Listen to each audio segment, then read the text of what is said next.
So today we are going to start the chapter motion, chapter number 1 of physics.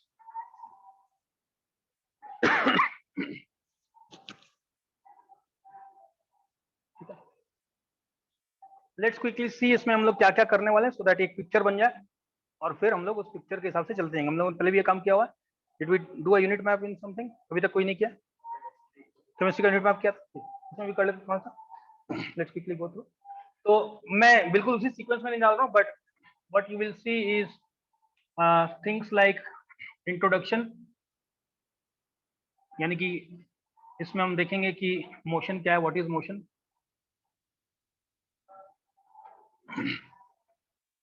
Then we will see what are the elements required to study motion.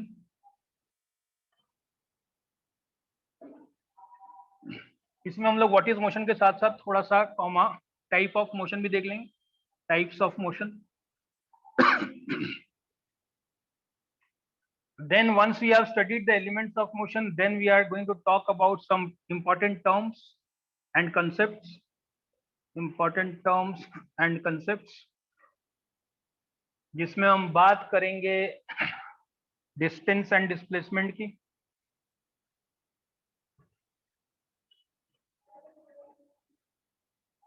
जिसमें हम बात करेंगे speed and velocity की, इसी के अंदर हम लोग बात करेंगे types of speed and velocity की। Then we are going to talk about acceleration,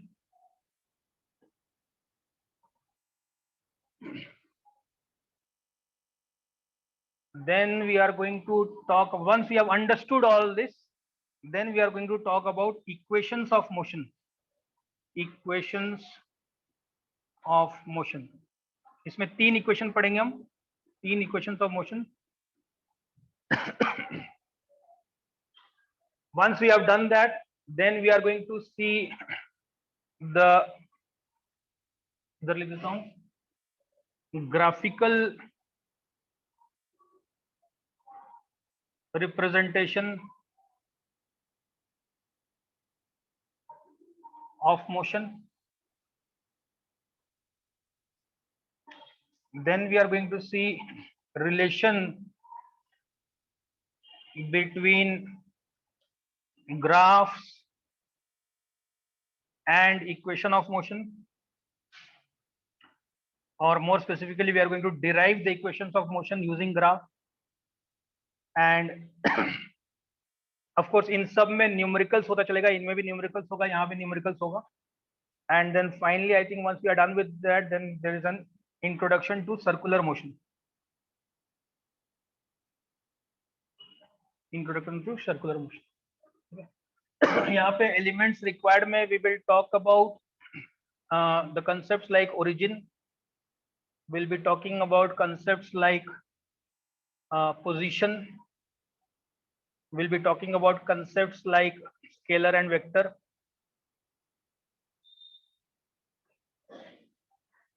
And so on.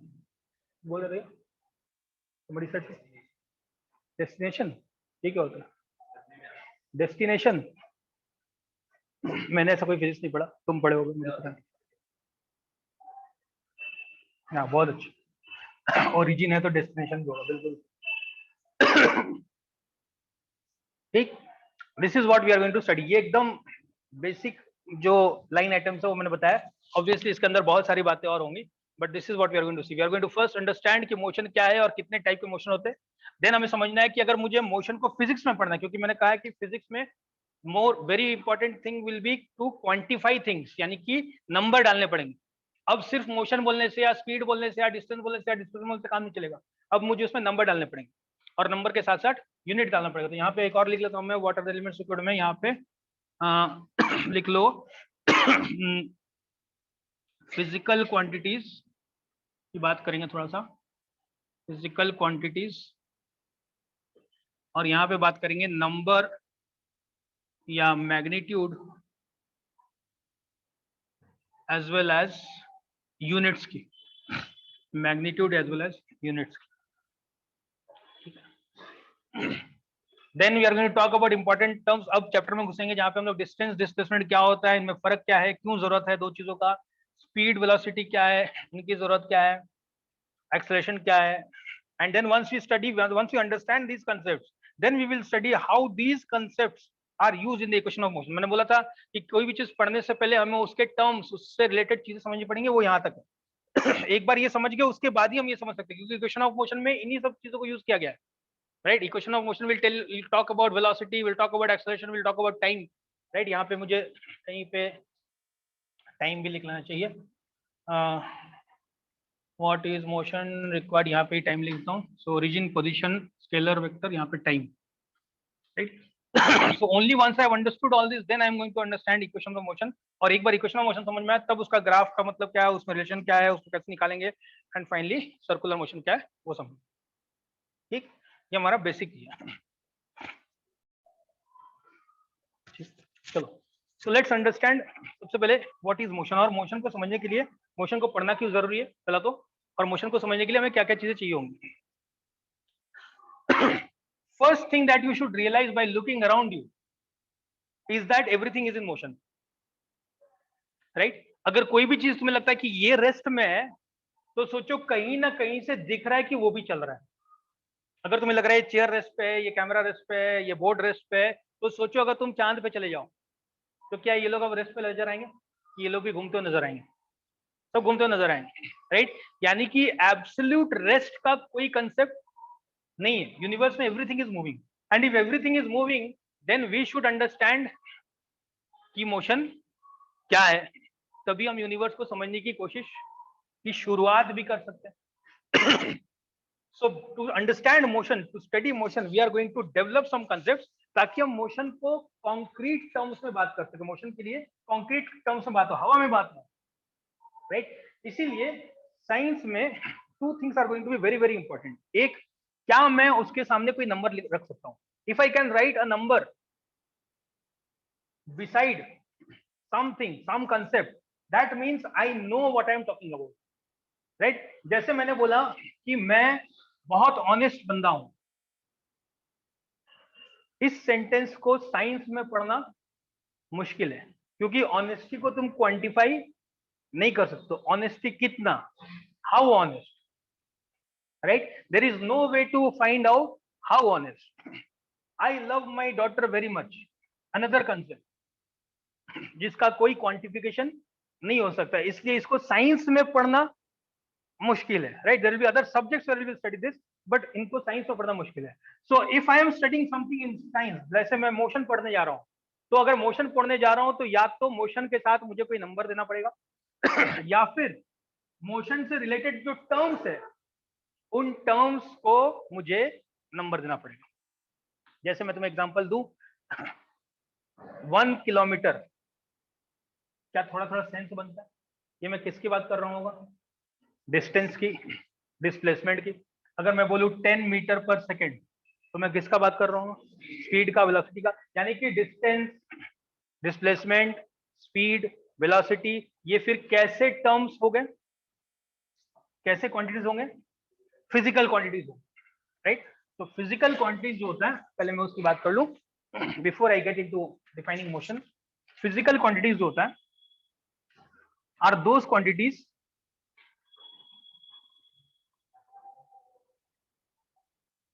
that we study under physics, right?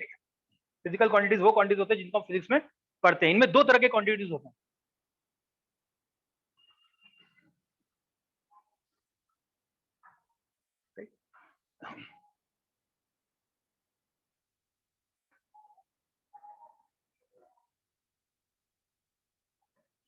Now I'll give you some examples before I get into the naming of physical quantities. तुमने देखा होगा, तुमने सुना होगा distance, displacement, ये सारी चीजें, but अगर ध्यान से देखो तो वो सारे लेंथ है, राइट। अगर सारी चीजें देखो तो वो लेंथ है, और लेंथ का एक यूनिट होता है। लेंथ का यूनिट क्या है? Metre, right. जैसे टाइम हो गया, टाइम का यूनिट क्या होता है? जैसे मान लो मास हो गया, मास का यूनिट क्या होता है? राइट। तो ये सारी चीजें क्या होंगे? These are called physical quantities. इनमें दो तरह के होते हैं, एक जिनको कहा जाता है fundamental quantities, fundamental physical quantities. ये वो क्वांटिटीज हैं जो दूसरे फिजिकल क्वांटिटीज पे डिपेंड नहीं करते। इनको डिफाइन करने के लिए दूसरे फिजिकल क्वांटिटीज की जरूरत नहीं है, राइट। तो फिजिकल क्वांटिटीज पहले लिख लो, फिजिकल क्वांटिटीज का डेफिनेशन। फिजिकल क्वांटिटीज क्या किसको कहते हैं? दोज क्वांटिटीज, हालांकि ये इसका स्टैंडर्ड डेफिनेशन है, सिर्फ तुम्हारे लिए मैं कर रहा हूँ, तुम्हारे लिए बता रहा हूँ। Those quantities that we are going to that are used in the study of nature, those quantities which are used in the study of nature are called physical quantities. There are two types of physical quantities.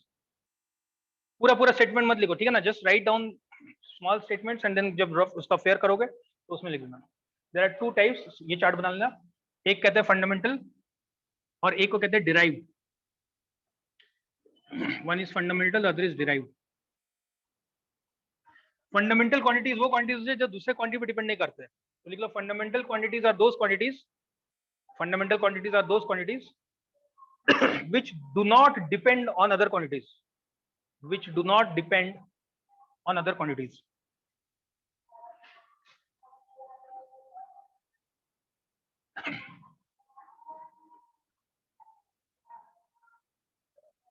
Example, length,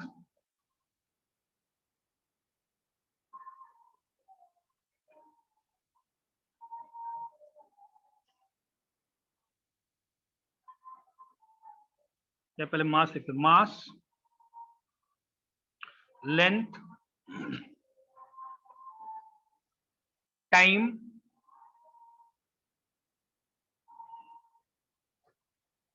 हालांकि हमें अभी फिलहाल इतने की जरूरत पड़ेगी, but कुछ और भी लिखवा देता हूं that you can relate. Then electric current,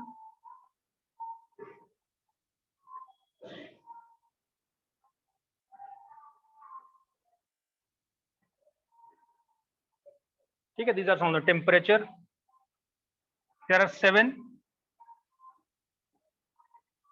temperature,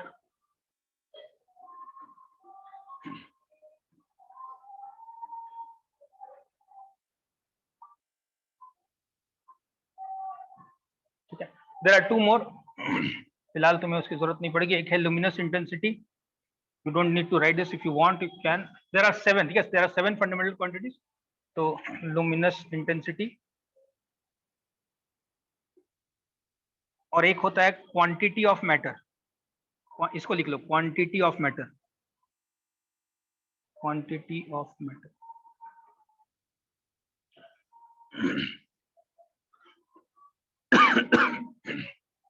quantity of matter हम लोग केमिस्ट्री में देखेंगे।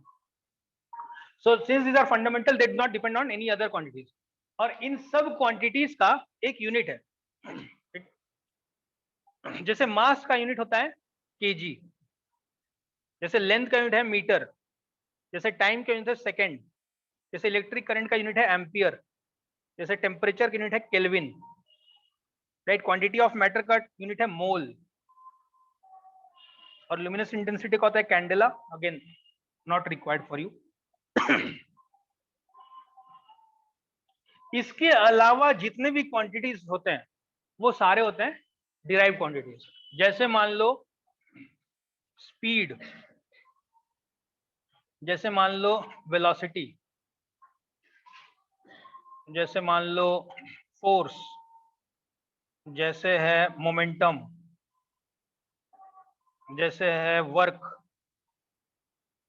राइट। देयर आर इनफाइनाइट, इसका कोई, इस लिस्ट का कोई नंबर नहीं है। But important thing to note here is, ये जितने भी क्वांटिटीज डिराइव्ड इसलिए कहा गया क्योंकि ये सारे क्वांटिटीज इन्हीं से बने हुए हैं।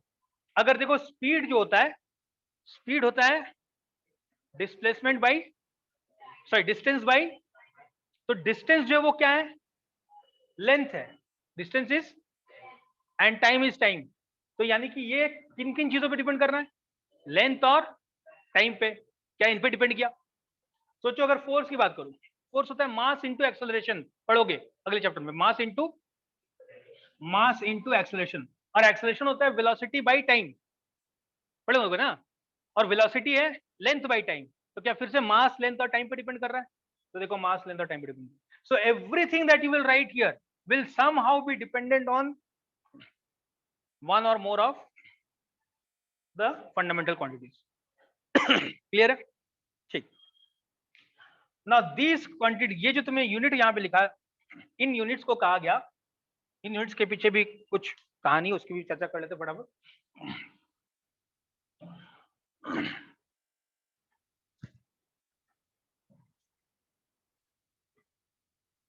जितने भी फंडामेंटल क्वांटिटीज है, इन सब का जो यूनिट है, या कोई भी क्वांटिटी है, फंडामेंटल क्वांटिटी अगर होगा, any quantity will have two parts, one is the number and second is the unit, right? जैसे मैंने बोला डिस्टेंस, तो डिस्टेंस इज द क्वांटिटी। मान लो डिस्टेंस बोला मैंने 10 किलोमीटर, तो 10 is the number and kilometre is the unit. मैंने मान लो बोला time is equal to 5 seconds, तो टाइम हो गया क्वांटिटी, नंबर हो गया 5 और यूनिट हो गया।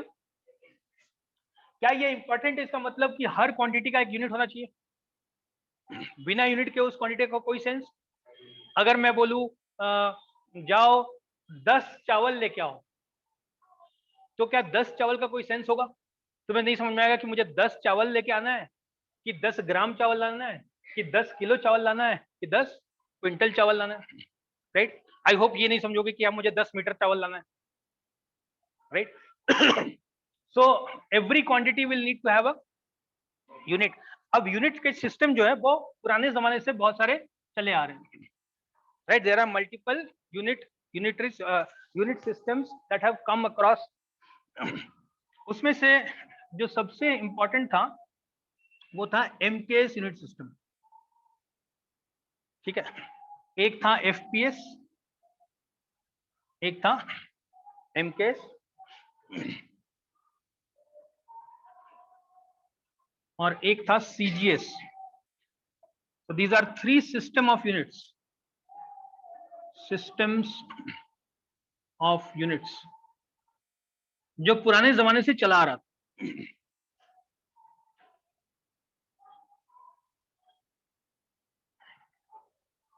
हर सिस्टम में मास,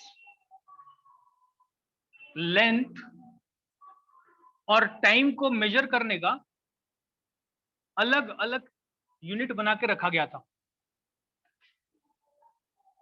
जैसे एमकेएस जो है ये कहता है कि मास को हम लोग केजी में मेजर करेंगे, लेंथ को हम लोग किलोमीटर में मेजर करेंगे, और टाइम को हम लोग सेकेंड्स में मेजर करेंगे।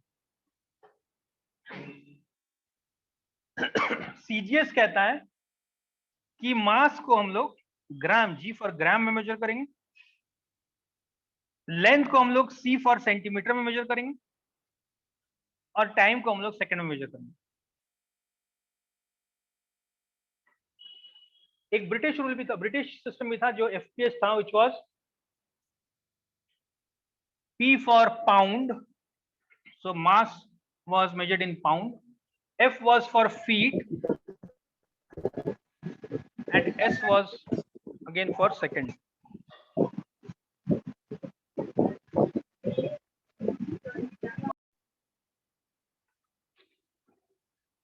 ठीक है? तो पुराने जमाने से सिस्टम चला रहा था, कोई ये फॉलो कर रहा था, कोई ये फॉलो कर रहा था, कोई ये फॉलो कर रहा था, और उस समय तक सिर्फ इन्हीं तीनों की जरूरत पड़ती है। जैसे तुम देखोगे क्लास 9th पूरा पढ़ लोगे तो इन तीनों के अलावा चौथे की जरूरत नहीं पड़ेगी। So this was sufficient in the older days.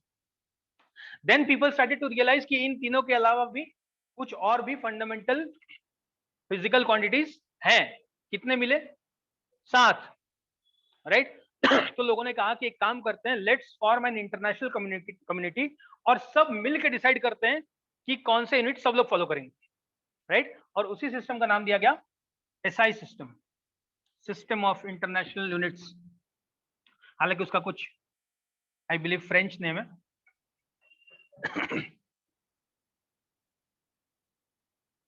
तो इसमें डिसाइड किया गया कि हम जो एम मास लेंथ और टाइम के लिए MKS वाला ही फॉलो करेंगे, यानी कि इसमें केजी ही होगा, इसमें किलोमीटर ही होगा, सॉरी उल्टा है, इसमें किलोमीटर नहीं होता, I am sorry, this should be metre not kilometre, ये मीटर है, आई एम सॉरी, इसको थोड़ा चेंज करिए, this should be metre not kilometre.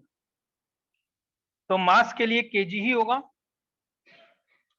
Length के लिए मीटर ही होगा, और टाइम के लिए सेकेंड ही होगा, और बाकी सारे चीजों के लिए वी विल बी यूजिंग जो हम लोगों ने साथ लिखे हुए वहां पे मैंने लेंथ पे किलोमीटर लिखा था क्या? अगर लेंथ पे किलोमीटर लिखा था उसको चेंज करके मीटर कर लेना, मीटर लिखा था ठीक। So this is metre, KG, second, feet, pound, second, this is centimetre, gram, second, right. So SI unit system is basically an extension of MKS. बोला कि चलो एमकेएस यूज कर रहे हैं, ठीक ठाक सिस्टम है, इसी को हम लोग एक्सटेंड करते हैं to include the others as well. तो इसलिए इलेक्ट्रिक करंट में किसको यूज किया, एम्पियर को, नंबर ऑफ ये के लिए ऑब्जेक्ट्स के लिए मोल को, क्वांटिटी ऑफ ऑब्जेक्ट के लिए, क्वांटिटी ऑफ सब्सटेंस के लिए मोल को, एंड देन टेम्परेचर के लिए केल्विन, राइट। टेम्परेचर के लिए डिग्री सेल्सियस नहीं, याद रखना, degree Celsius is not the SI unit, the SI unit is Kelvin. हालांकि एक स्पेशल रिलेशन है, that will see when we come to that, but SI unit is Kelvin. System of unit समझ में आया? Now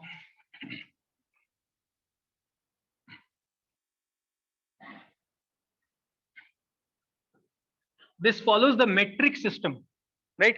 जो हमारा SI unit है, this follows the metric system. metric system मतलब पावर ऑफ 10 के पावर्स फॉलो करते हैं, राइट। जैसे मान लो अगर मैं तुम्हें बोलूं कि हमारा यूनिट है metre, let's say, right. Length का जो यूनिट है, लेंथ का यूनिट है मीटर, राइट। हम इसमें मेट्रिक सिस्टम को फॉलो करेंगे, सुना ध्यान से। at various points of time you will see when we do measurements, right, क्योंकि measurement will become a very very important part of physics। जब भी हम measurement करेंगे तो जो numbers आएंगे वो हम 10 के पावर्स में लिखना चाहते हैं, right.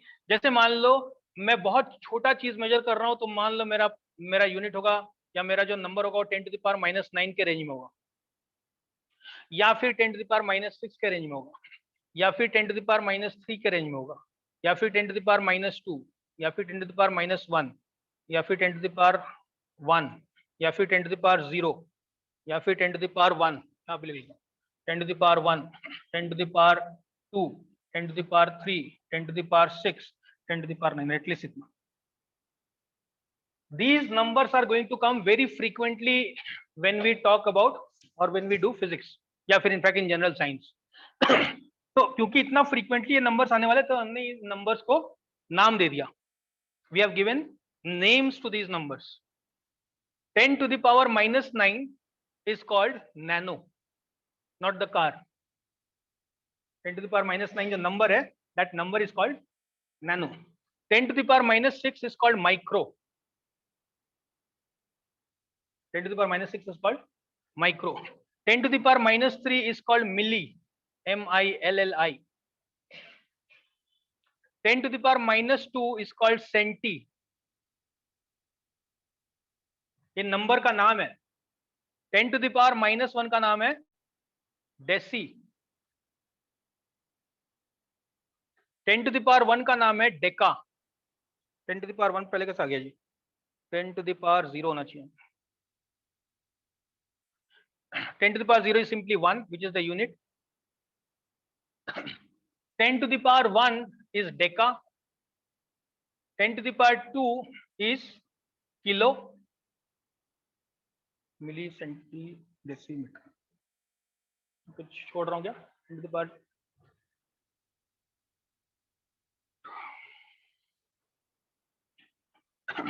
Deci,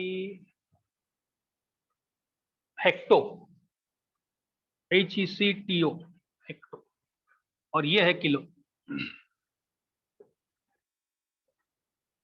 10⁻6 is mega. 10⁻9 is giga. ये नाम नंबर के साथ याद होना चाहिए। All these names along with their numbers should be memorized well,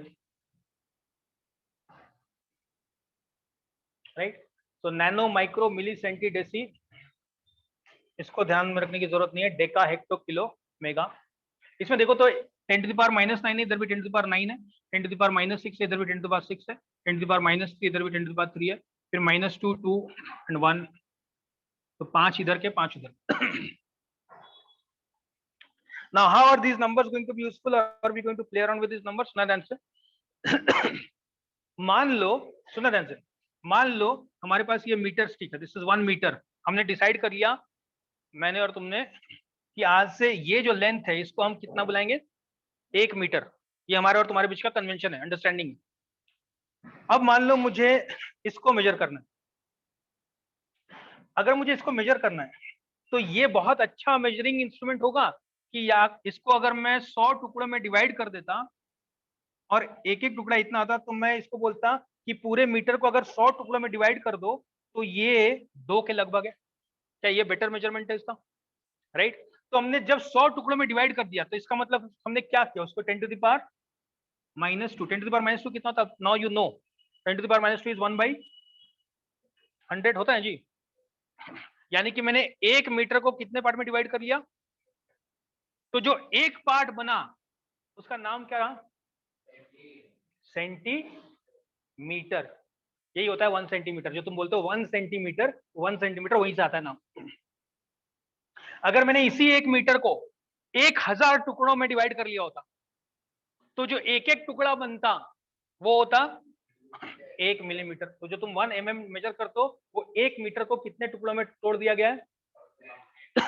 अगर मैंने उसको 10 लाख टुकड़ों में तोड़ दिया होता, यानी कि 10 to the power 6 टुकड़ों में तोड़ दिया होता, तो एक एक टुकड़ा जो है वो 1/10 to the power 6 होता. तो उसको बोलते हैं 1 माइक्रोमीटर. और अगर 10 to the power 9 टुकड़ों में तोड़ दिया होता तो एक टुकड़ा जो मिलता है उसको कहते हैं 1. Clear? These are the things जहां से नाम आता है माइक्रोचिप्स एंड नैनो चिप्स. सुनोगे मोबाइल में लगता है माइक्रोचिप्स, जब मोबाइल का चिप छोटा हो गया तो उसका नाम दिया गया नैनो चिप्स. अभी जो मैं इसमें लगता है, फोन पे लगता है जो चिप, उस चिप को क्या बोलते हैं, they are called nano chips, right? जब शुरू हुआ था तो माइक्रो सिम, नैनो सिम, सुने हो? सिम बोलोगे तो शायद ध्यान, माइक्रो सिम, नैनो सिम, कोई सुने हो, नहीं सुने हो? हाँ, माइक्रो सिम, ठीक. तो नैनो भी आता है. अभी जो छोटा वाला लगता है उसको नैनो सिम. ये हो गया जब मुझे छोटी चीजें मेजर करनी. बट अगर मान लो मुझे बड़ा चीज मेजर करना होता, मान लो मैंने ये 1 मीटर वाला स्टिक लिया और मैं बोलूं कि यहां से लेकर के माउंट कार्मेल स्कूल कितना दूर है, मुझे मेजर करना है. तो क्या 1 मीटर का स्टिक अच्छा है कि 1 मीटर मुझे बहुत बार लगाना पड़ेगा? मान लो मुझे 1000 बार लगाना पड़ा, यानी कि 10 to the power 3 टाइम्स लगाना पड़ा, तो मैं उसको बोल सकता हूं कि यहां से वहां का मेजरमेंट जो है वो 10 to the power 3 मीटर है. आई कैन से दिस, और I can say that the distance is 1 kilometre. यही सीखो, राइट? तो इन सब का शॉर्ट फॉर्म भी होता है. जैसे किलोमीटर, किलो के लिए the short form is small के. अब के के बगल में अगर मैं एम लगा दूं तो हो जाएगा किलोमीटर. अगर मैं के बगल में जी लगा दूं तो हो जाएगा किलोग्राम. और अगर मैं के बगल में एस लगा दूं तो हो जाएगा किलो सेकेंड. हालांकि किलो सेकंड उन्होंने कभी यूज नहीं किया होगा, बट अगर मैं किलो सेकंड बोलूं तो वो गलत नहीं होगा. ठीक. सिमिलरली अगर मैं यहां से शुरू करूं, डेसी के लिए भी यूज डी, सेंटी के लिए भी यूज सी, इसलिए सी के बगल में एम लगा देते होता है सेंटीमीटर. अगर मैं सी के बगल में, अगर मैं मीटर के जगह पे मान लो मैंने जी लगा दिया तो सेंटीग्राम हो जाएगा. सेंटीग्राम का मतलब कितना हो जाएगा? सेंटीग्राम का मतलब 1 ग्राम लो और उसका 100 पार्ट कर दो, तो जो एक पार्ट मिलेगा दैट विल बी 1. अगर मान लो मैं m के बगल में, ये मिली के लिए होता है स्मॉल m, अगर मैं m के बगल में एक और m लग दूं तो हो जाएगा मिली मीटर. ये तुम लिखते हो 2 mm, 3 mm, 4 mm, मिलीमीटर. अगर मैं m के बदले m के बगल में यहाँ पे g रख दूं तो लिखते हो 3 मिलीग्राम 4 मिलीग्राम दवाई का, ये दवाई के ऊपर लिखा रहता है 3 मिलीग्राम है, इसमें 0.5 मिलीग्राम है। मेजरमेंट देखो ना जी। अगर मैं यहाँ पे जी के बगल में, एम के बगल में, जी के जगह पे अगर मैं एस लगा देता तो यानी कि 1 सेकंड का 1,000वां हिस्सा, 1 सेकंड जो टाइम है उसका अगर मैं 1000 पार्ट कर देता तो एक पार्ट निकलता, वो होता 1 मिली। माइक्रो के लिए हम यूज करते हैं एक ग्रीक लेटर जिसको ऐसा लिखते हैं mu, it's called mu, right, ऐसा लिखते हैं इसको, it's called mu, M U, M U. हालांकि एम ई डब्ल्यू लिखो तो म्याओ बोलोगे फिर, एम यू, म्यू। माइक्रो, तो अगर मैं माइक्रो इस साइन के बगल में मैं अगर एम लिख दिया तो ये हो गया माइक्रो मीटर, यानी कि 10 टू द पावर -6 मीटर। अगर मैं माइक्रो जी लिख दिया तो ये होगा माइक्रो, यानी कि 10 टू द पावर -6 ग्राम। अगर मैं यहाँ पे माइक्रो एस लिख देता, हो गया माइक्रो, यानी कि 10 टू द पावर -6। बात समझ में आया? और नैनो के लिए similarly we write small N. तो अगर मैं एन के जगह पर, एन के बगल में एम लिख दिया तो ये हो गया 1 नैनो मीटर। अगर मैंने एन के बगल में जी लिख दिया तो हो गया नैनो, और एन के बगल में एस लिख दिया तो हो गया नैनो। सिमिलरली अगर मैंने मान लो मेगा के बगल में, मेगा स्टैंड फॉर, मेगा का जो शॉर्ट है वो है कैपिटल एम। अगर मैंने कैपिटल एम और एम लिखा तो this will be megametre. अगर मैं कैपिटल एम के बगल में जी लिख दूं तो which will be 10 to the power 6 gram. अगर मैं एम एस लिख दूं तो माइक्रोसॉफ्ट ऑफिस नहीं बल्कि मेगा सेकेंड हो जाएगा। सिमिलरली गीगा के लिए होता है capital G. So if I write G M, capital G M, तो ग्राम होगा कि गीगा मीटर होगा? अगर मैं यहाँ पे एम के जगह पे जी लगा दूं तो गीगा, और एस लगा दूं तो giga. These two you must have heard in another area as well. Although वहाँ पे थोड़ा उसका मीनिंग अलग हो जाता है, but you have heard this term in some other context. किस कंटेक्स्ट में सुने हो?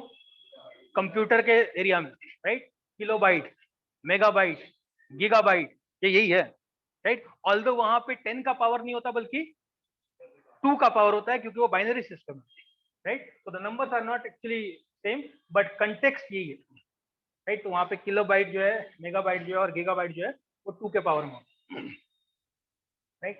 सो 2 to the power 10 is 1 kilobyte, इस तरह,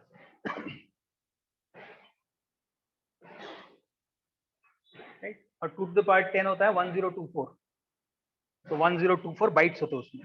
खैर हमें उसमें फिलहाल जाने की जरूरत नहीं। So you should understand this metric system and you should understand the naming. कि अगर मैं तुम्हें कोई भी सिस्टम से कोई भी सिस्टम में कन्वर्ट करने बोलूं तो you should be able to understand कि क्या करना है। ये क्लियर है? सिस्टम ऑफ यूनिट्स कैसे लिखेंगे? सो इफ आई राइट से 5.6 ms, what do I mean? 5.6, या अगर मुझे इसको 10 के पावर में लिखना तो मैं क्या लिख रहा हूँ? 5.6 into 10 to the power, 10 to the power -3 second.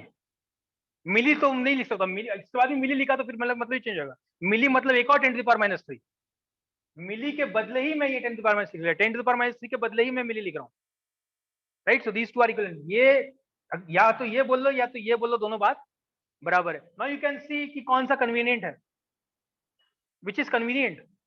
ये ऐसा लिखना कन्वीनियंट है, ऐसा लिखना कन्वीनियंट है, इसीलिए हमने सबका नाम दिया और उसका सिंबल दिया, right? It is easier to write 5 kg than to write 5 into 10 to the power 3 grams. Agreed? सही बोल रहा हूँ जी? ऐसे लिखना और ऐसे लिखने में कौन सा बेटर है, कौन सा कन्वीनियंट है? लेफ्ट वाला, राइट वाला? लेफ्ट वाला is more convenient, right? Left वाला इज मोर कन्वीनियंट। बट क्या दोनों का मीनिंग अलग अलग है? मीनिंग बिल्कुल सेम है। हमने सिर्फ ये जो नंबर है, इस नंबर को एक नाम दे दिया, नाम दे दिया किलो, और नाम के साथ साथ एक सिंबल दे दिया, सिंबल दे दिया के। तो जहां जहां के लिखूंगा वहां वहां उसका मतलब हो जाएगा 10 to the power 3। So if I write say one more, let's say kg हो गया, सेकेंड हो गया, let's say 3.6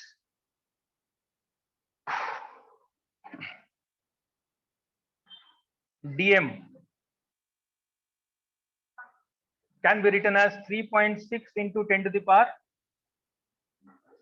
dm, deci, D is for deci, deca के लिए डीए होता है, तो 10 to the power minus 1 metre, deci के लिए डी होता है, डेका के लिए डीए होता है. So if I right 3 dam तो कितना हो जाएगा? 3 into 10 to the power 1 metre, यानी कि 30 मीटर. तो 30 मीटर लिखने का एक और तरीका, 3 डैम डेका मीटर. ठीक, क्लियर है? In addition to these units, we also use some units which are not part of the SI system and which do not follow the metric system. Right? इनको कहते हैं practical units. इनको कहते हैं practical units. Right? कुछ unit ऐसे भी हैं जो हम लोग SI यूनिट यूज नहीं करते, जो metric system वो यूज नहीं करते, but practical units. Practical units का मतलब है either we are used to that system of units, right? Either we are used to that system of units, या फिर उस पर्टिकुलर कंटेक्स्ट पे वो ज्यादा कन्वीनियंट हो जाता है. ठीक है, जैसे मान लो अगर मैं तुम्हें बोलूं लेट्स से कि एक काम करो, अभी क्लास बंद करते हैं, खुश मत हो ना, मैं एग्जांपल दे रहा हूं, अभी क्लास बंद करते हैं और फिर वापस 3 into 10 to the power 3 into 10 to the power 4 millisecond के बाद मिलते हैं. If I give you this instruction, although this might be a very valid instruction, but is it a very convenient instruction? But अगर मैं बोलूं कि let's close the class now and come back after 30 minutes, कौन सा instruction तुम्हारे लिए ज्यादा convenient था? Right? If you convert this you might get a different number, so don't even try कि क्या ये 30 मिनट्स के बराबर, मैं ये नहीं बोल रहा हूँ 30 मिनट्स के बराबर कोई और नंबर होगा, बट मिली सेकंड में उसको निकाल सकते. बट आई एम सेइंग क्या हम दोनों का कम्युनिकेशन में मिली सेकंड ज्यादा अच्छा यूनिट है कि मिनट्स ज्यादा? Because we are used to that. बचपन से कभी नहीं सिखाया गया कि जाके बोलो कि चलो 100 मिली सेकंड के बाद, 100 सेकंड के बाद या 150 गीगा सेकंड के बाद मिलते हैं. Right? We don't talk in that language. Our language is minutes, right? तो जैसे मान लो अगर मैं टाइम का एग्जांपल ले लूं, तो टाइम के लिए the practical units are minute, hour, days, week, month, year, चलते जाऊं, डेकेड, मिलेनियम, व्हाट नॉट. तो क्या ये चीजें भी टाइम का यूनिट है? बट ये SI unit, but practical unit. अगर मैं बोलूं कि समर वेकेशन कितने दिन का है और तुम्हारा जवाब आया कि सर 1 into 10 to the नहीं 1 नहीं 2.6 मेगा सेकेंड है इस बार, तो इमीडिएटली निकाल दूंगा तुम्हें क्लास. बट अगर तुमने बोला कि सर इस बार कम हो गया 40 डेज का है, which is a better information for me, although the information will may be equivalent, हो सकता है मैं इसको कैलकुलेट करूं तो इतना ही आए, बट ये और ये में से एक ज्यादा कन्वीनियंट है, दूसरा कन्वीनियंट नहीं है. तो जो कन्वीनियंट होता है उसको हम प्रैक्टिकली यूज करते हैं और उसको हम प्रैक्टिकल यूनिट्स बोलते हैं. So in this case the relationships are going to be important. यहाँ पे आप 10 के मल्टी, वहां पे अगर रिलेशनशिप निकालोगे ना तो 10 के मल्टीपल्स पे रिलेशनशिप आएंगे. जैसे अगर मैं बोलूँ कि 1 मीटर में कितने सेंटीमीटर होते हैं, तो आंसर हमेशा 10 के पावर में ही आएगा.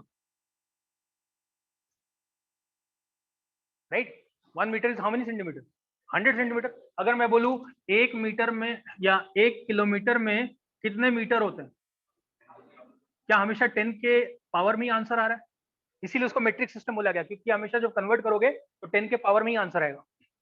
बट यहां पे ऐसा, if I ask you 1 minute में कितने सेकंड होते हैं, तो क्या 10 के पावर में आंसर है कि 6 के आंसर है, विच इज नॉट 10 का power.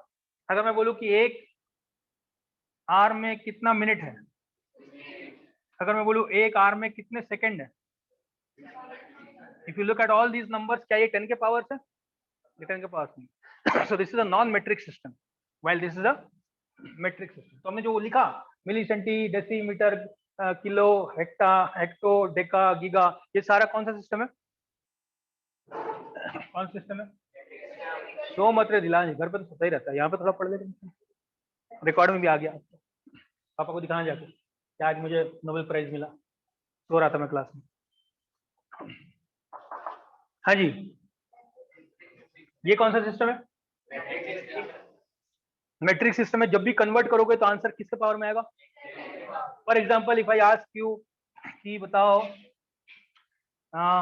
1 second is equal to how many nanosecond, तो तुम्हारा आंसर होगा 1 second equal to 10 to the power 1 nano,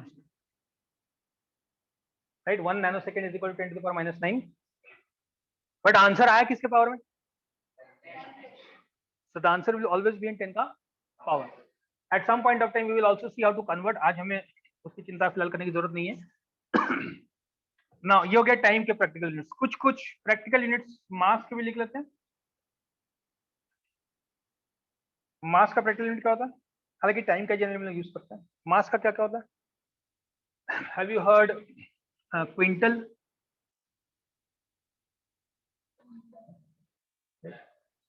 ton, ton is also practical unit. ये सारे प्रैक्टिकल यूनिट होते हैं।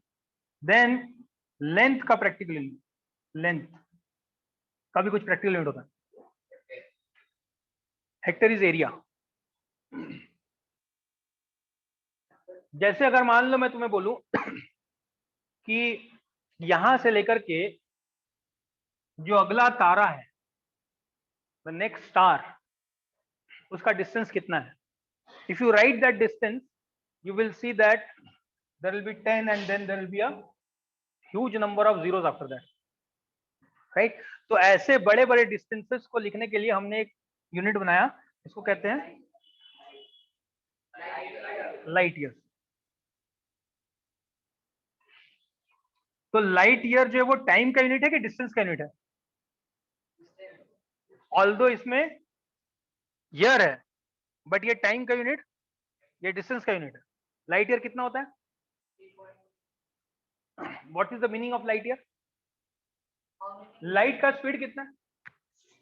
3 × 10⁸ मीटर पर और 3 × 10⁵ किलोमीटर पर सेकेंड। किलोमीटर पर सेकेंड ही है ना, आज तक इतना धीरे थोड़े हो जाएगा। यानी कि 3 लाख किलोमीटर 1 सेकंड में चलता है। लाइट कितना चलता है? 3 लाख किलोमीटर 1 सेकंड में। यहां से चांद की दूरी लगभग 3 लाख किलोमीटर। यानी कि यहां से चांद को पहुंचने में लाइट को 1 सेकंड लगता है, हमें 3 दिन लगता है रॉकेट में। वो रॉकेट जो 70,000 किलोमीटर पर आवर की स्पीड से चल रहा है, right? The rocket that is travelling eight 70,000 kilometre per our, उससे चलने में, उससे चलते चलते में कितने लगते हैं? घूम घूम के जाने में 2.5 दिन 3 दिन लगते हैं।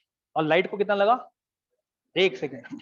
उसी लाइट को सूरज तक पहुंचने में, या उल्टा सूरज से हमारी तक पहुंचने में लगभग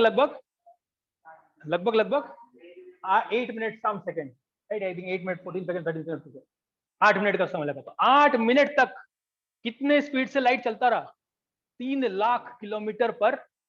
यू कैन अंडरस्टैंड कितना दूर है, राइट?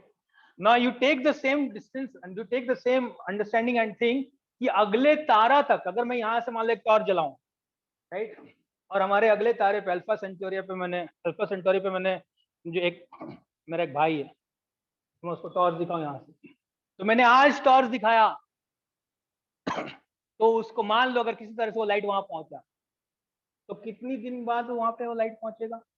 कितने टाइम बाद पहुंचेगा? जैसे चांद पे 1 सेकंड में पहुंचा, सूरज पे 8 मिनट में पहुंचा, तो अगला, जस्ट अगला तारा, मैं बहुत दूर की बात नहीं कर रहा हूं, जस्ट अगला तारा, सूरज के बाद, सोलर सिस्टम के बाद जो अगला तारा है, वहां तक अगर मैं तो कितना टाइम लगेगा? लगभग 10 मिनट 12 मिनट, 4.25 साल अगले तारा तक लाइट पहुंचने के लिए, at the speed of 3 lakh kilometre पर 1 सेकंड में 3 लाख किलोमीटर चल रहा है। इस स्पीड में पहुंचने में अगले तारा तक यहां से कितना टाइम लगेगा? 4.25 साल।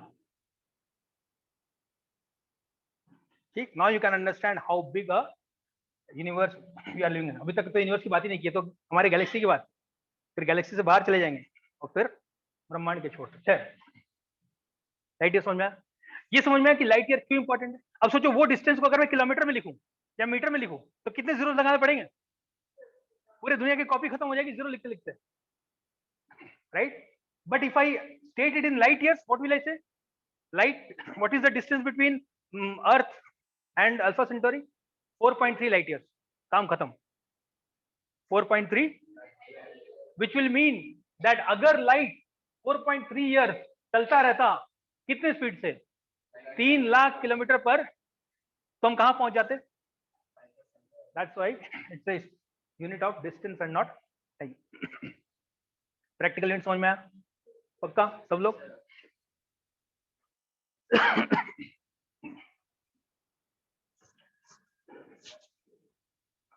Next thing that you should know is unit conversion. उसके बारे में थोड़ा सा चर्चा कर लिए हम लोग, अगले दिन मोशन शुरू करेंगे। Unit conversion, unit conversion, how to convert from one unit to another. इसमें जो सबसे इंपॉर्टेंट यूनिट कन्वर्जन हमारे लिए होगा वो होगा स्पीड का, वेलोसिटी का।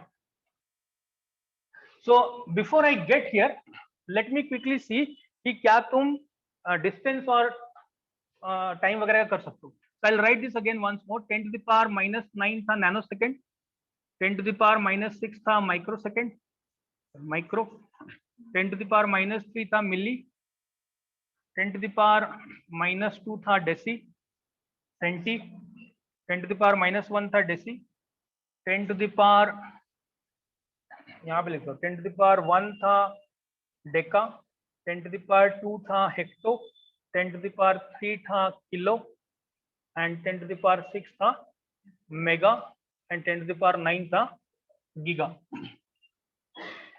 if I tell you convert, सुना ध्यान से, convert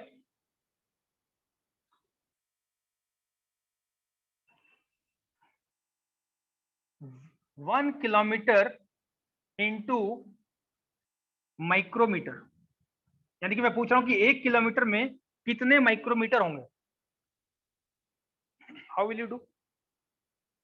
सिंपल यूनिटरी मेथड लगा सकते हो। अरे यूनिटरी मेथड लगा सकते हो ना, यूनिटरी मेथड तो आता है ना। यूनिटरी मेथड होता है, क्या करते हैं, क्या लिखते हैं कि 1 किलोमीटर, सुना ध्यान से बोलना, फिर उसका शॉर्टकट बताऊंगा। 1 kilometre is equal to how many metres? 1000 metres. And 1 micrometre is equal to how many metres? इसको मैं 10 टू द पावर 3 लिख सकता हूं। क्या मैं 1 किलोमीटर को 10 टू द पावर 3 मीटर लिख सकता हूं? हाँ ना। 1 माइक्रोमीटर को कितना लिख सकता हूं? 10 to the power -9 metre. Agreed? If I divide these two, तो राइट हैंड साइड में क्या बचेगा? क्या मीटर मीटर कट जाएगा? ठीक, तो 10 टू द पावर -9 नीचे, तो ऊपर चला जाएगा तो 10 टू द पावर +9 हो जाएगा। ये सब जानते हो ना यार। a to the power -n is equal to 1/a to the power n, पढ़े हो ना? ये यूज कर रहा हूं मैं यहाँ पे। तो क्या अगर मैं इसको ऊपर ले लूं तो 10 टू द पावर 9 हो जाएगा। तो क्या ये बन जाएगा 10 to the power 3 multiplied by 10 to the power 9? क्या ये 10 टू द पावर 12 हो जाएगा? Now if I cross multiply, I get 1 kilometer is equal to 1 kilometer equal to 10 to the power 12 into 1 micrometer, यानी कि माइक्रोमीटर। ये हमारा conversion. This is how to convert. Can you see मैंने क्या किया? मैंने क्या किया, दोनों को मैंने सेम यूनिट में लिख लिया। क्या मुझे किलोमीटर से माइक्रोमीटर का डायरेक्ट कन्वर्जन आता था? नहीं आता था। बट मुझे किलोमीटर और मीटर का रिलेशन पता था, और माइक्रोमीटर और मीटर का रिलेशन पता था। तो मैंने किलोमीटर को भी मीटर में लिख लिया और माइक्रोमीटर को भी। कर सकते हो ना जी। मान लो एक और एग्जांपल ले, यू डू इट नाउ। मान लो मैंने बोला what is the relation between, और कन्वर्ट से 1 हेक्टोमीटर इंटू नैनोमीटर। 1 हेक्टोमीटर में कितने नैनोमीटर होंगे, अगर मैंने सवाल दिया। Can you do that? Convert करो।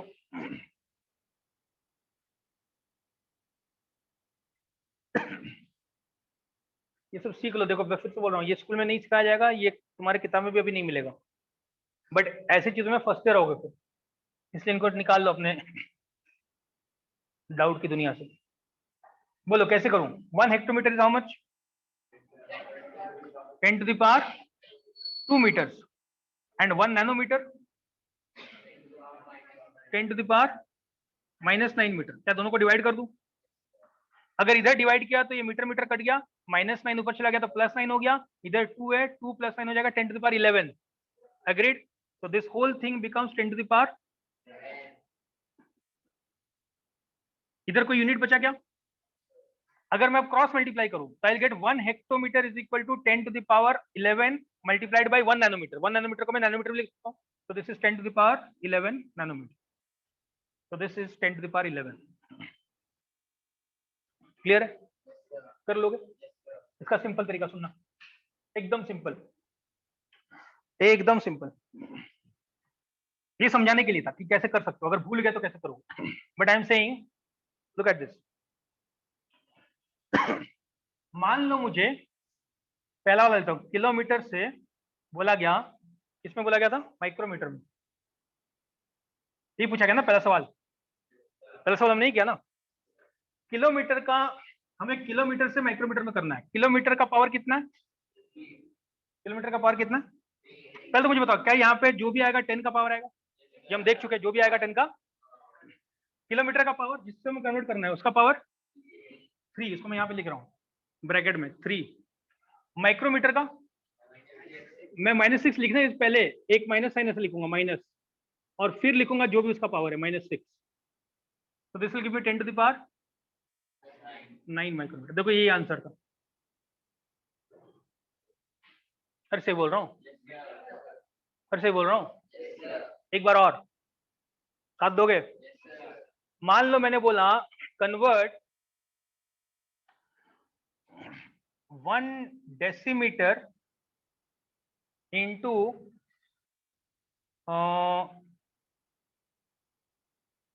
ये डेका होना चाहिए, 1 decimetre into kilometre. How many kilometre? 1 decimetre equal to how many kilometre? तो क्या करेंगे? सबसे पहले यहाँ पे क्या लिख लेंगे? 10, फिर ब्रैकेट लगाएंगे, फिर किसका पावर लिखेंगे पहले? डेसी का। डेसी का पावर कितना होता है? 1, सॉरी -1। डेसी का पावर इज, फिर एक माइनस लगाएंगे, और फिर किसका पावर लिखेंगे? किलो का। किलो का पावर कितना होता है? 3। ये हमारा आंसर है। तो 10⁻⁻4, this is our answer. So 1 decimeter is equal to 10⁻⁻4 kilometre. समझ में आ रहा है कैसे कर रहे हैं? एक और, वन मोर। मान लो मैंने बोला कन्वर्ट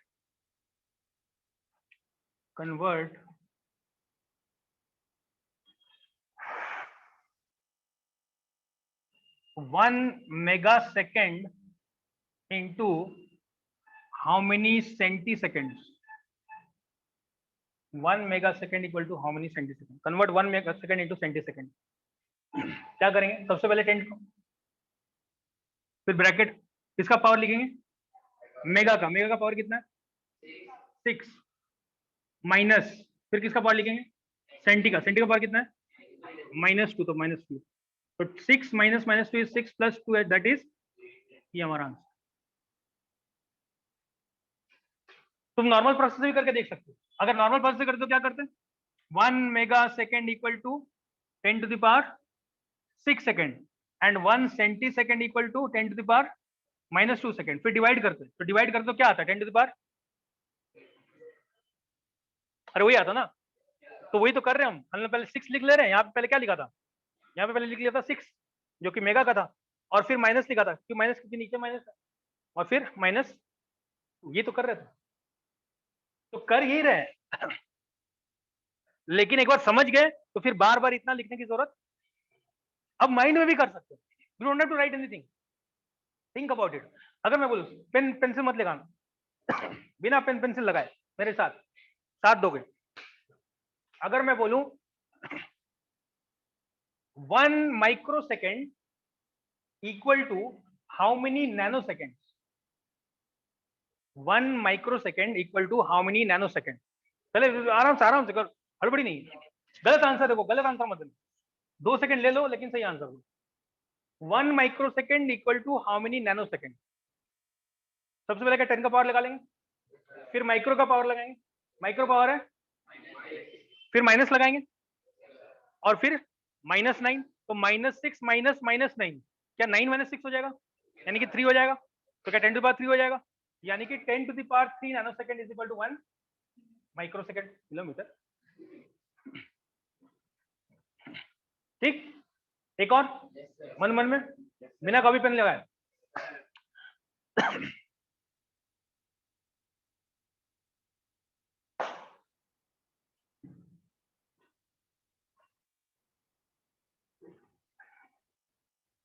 थोड़ा सा अच्छा देता हूँ ना.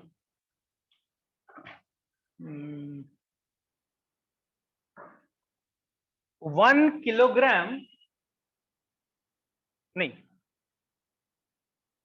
1 ग्राम नहीं, 1 metre, 1 metre equal to how many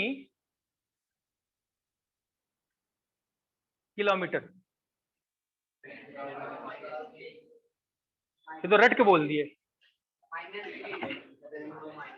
1 metre is equal to how many kilometre? मैंने ये नहीं बोला 1 kilometre equal to how many metre. 1 kilometre equal to how many metre का आंसर 10 टू द पावर 3 है. मैंने बोला 1 metre is equal to how many kilometre. मैं इस तरीके से करो ना. मैं 10 टू द पावर क्या लगाऊं? 0. वेरी गुड, ये इंपॉर्टेंट चीज है. इसलिए मैंने यहाँ पे 10 टू द पावर 0 में एक यूनिट लिखा था, याद है? जब हमने यहाँ पे 10 टू द पावर 0 लिखा था तो यूनिट लिखा था. यानी कि अगर सीधा सीधा मीटर है तो मुझे फिर क्या यूज करना चाहिए? 10 टू द पावर, तो 10 टू द पावर 0 होगा और फिर -3 आएगा. ठीक, एक और लास्ट. लेट्स से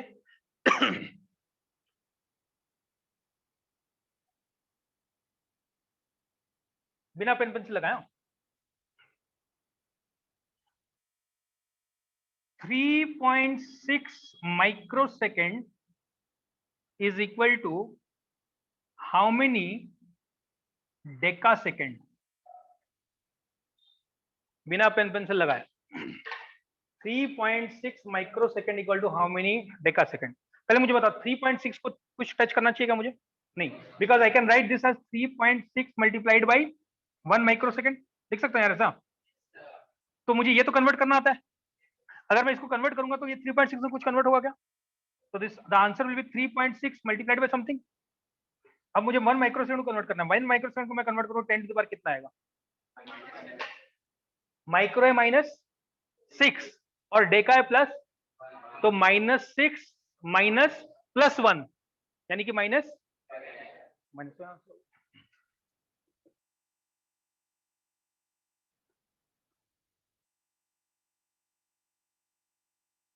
क्लियर है बात? कर पाओगे? How much time? एक लास्ट कन्वर्जन. ठीक है, ये तो बेसिक क्योंकि फंडामेंटल को जो हम जहां पे हम लोग शुरू किया था बात वहां पे थोड़ा चले जाते हैं. अगर मान लो मुझे, सुना ध्यान से, अगर मान लो मुझे ये फंडामेंटल यूनिट को कैसे करना तुम्हें समझ में आ गया. अब मैं थोड़ा सा डिराइव का बात करूंगा 2 मिनट के लिए. ये फंडामेंटल यूनिट का किया हमने, मीटर को किलोमीटर में, माइक्रोमीटर में, सब ये मीटर यानी कि लेंथ, टाइम और मास के से किए. अब थोड़ा सा स्पीड का भी बात कर लो. मान लो मुझे बोला गया कि 1 kilometre per hour equal to how many metre per second. कैसे करूं? मुझे आंसर नहीं चाहिए, मुझे तरीका चाहिए. क्या करूं मैं? क्या 1 किलोमीटर पर सेकंड का पर आवर का मतलब होता है 1 किलोमीटर बाई 1 आवर? 1 किलोमीटर को मुझे किस में चाहिए? तो 1 किलोमीटर को मीटर में कन्वर्ट कर सकते क्या? क्या लिख दूं? 1000 मीटर. और 1 आवर को सेकंड में कन्वर्ट कर सकते क्या? ये कितना हो जाएगा? 3600. So this is equal to, ये दोनों कट जाएंगे, ये भी कट जाएगा 5 टाइम्स, ये कट जाएगा 18 टाइम्स, तो 5/18 मीटर पर. तो ये एक बहुत इंपॉर्टेंट कन्वर्जन आया कि 1 kilometre per hour is equal to 5/18 metre per second. इसको लिख लेना. 1 kilometre per hour is equal to 5/18 metre per second.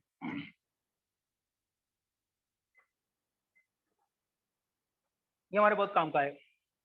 But तरीका समझ में आना चाहिए कि हमने क्या किया, हमने किलोमीटर को मीटर में कन्वर्ट कर लिया और आर को सेकंड में कन्वर्ट कर लिया।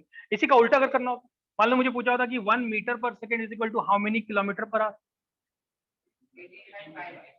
हाँ, आंसर पता मुझे, तुम्हें पता है, बट तरीका समझने को।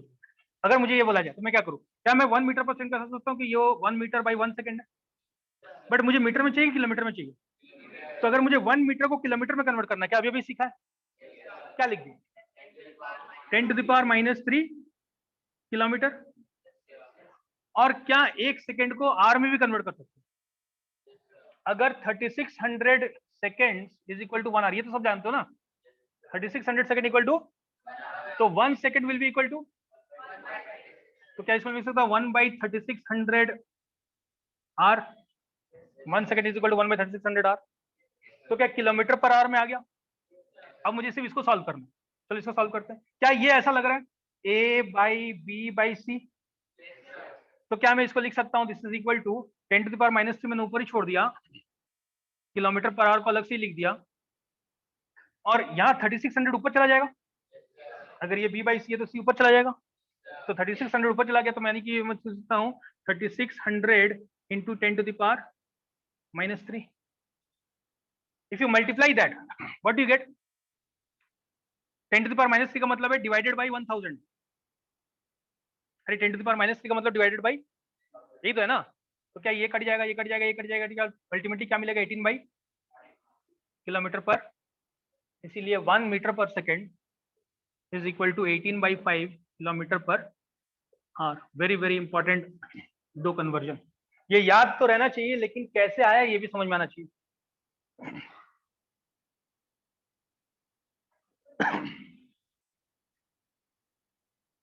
कुछ और कुछ, ठीक है, चेक करो हमने क्या क्या किया, अदरवाइज यहीं पे खत्म करेंगे, अगले दिन शुरू करेंगे।